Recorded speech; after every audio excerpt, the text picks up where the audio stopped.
Yun guys, nandito na yung gold panning natin. So nasa ilog po tayo ngayon. So totoo bang may gold po dito sa Sibalom Antique or something gold dust? Ayun, ito guys, subukan po natin to guys, oh, yung maitim na buhangin na yan. Ayun, dali natin sa ilog. Kita yung maitim po to. Ayun, oh, parang yun, oh, parang may nakahalo na, oh. Ayun, kain natin to mga idol, no. Ito may yellow. May ilaw na buhangin guys. So buka natin. Yan. Ito.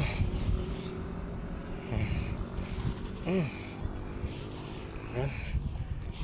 Dali natin sa ilog. So ayun.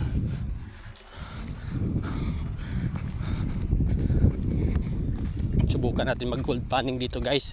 So sana may makita po tayo at positive po. Ito yung buhangin dito sa Antique. So sabi daw nila kapag may jasper daw, may posibleng may mga gold dust po dito. So subukan po natin dito guys. I-plaster natin ah. Opya. Wait lang. Yun lang, ikuha natin yung cellphone natin ha. Wait lang. So subukan natin guys mag gold panning dito.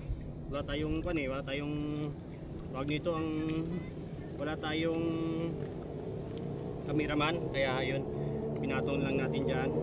Uy, something good mga idol ha.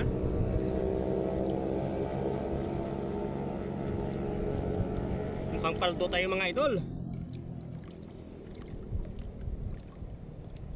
Uy.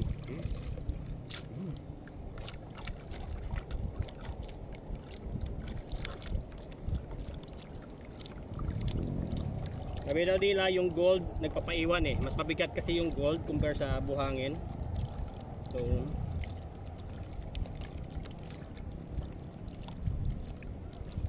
uy.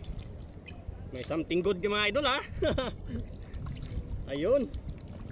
Mukhang positive to mga idol. Kapakita ko sa inyo mamaya mga idol. Konting kwan lang oh.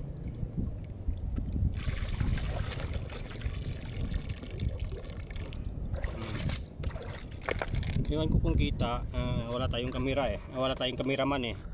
Ngayon kita may mga yellow po yan oh. So mamaya pag matapos to, ipapakita ko sa inyo.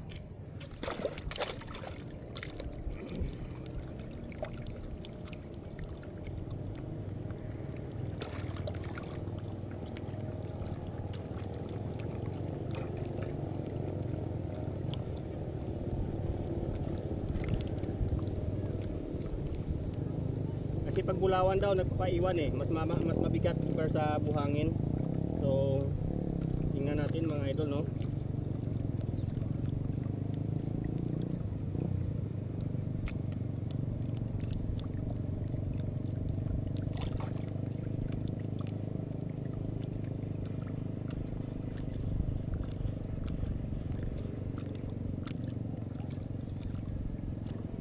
Uy.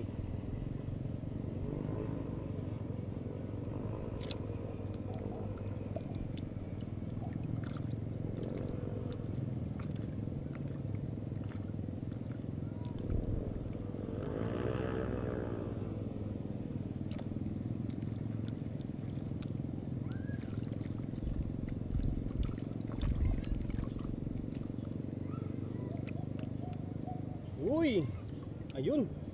Ayun mga idol. Gusto nyo ba makita mga idol? Ayun. Gusto nyo ba makita? But before that, kailangan maka 1 million views muna tayo. Paki-share nyo, like at comment. At saka dapat maka 50k followers po tayo para makita nyo kung anong laman nito mga idol. So see you. Sana maka 1 million views po tayo para ipapakita ko sa inyo kung talagang may gold po dito sa Sibalom. Ayun.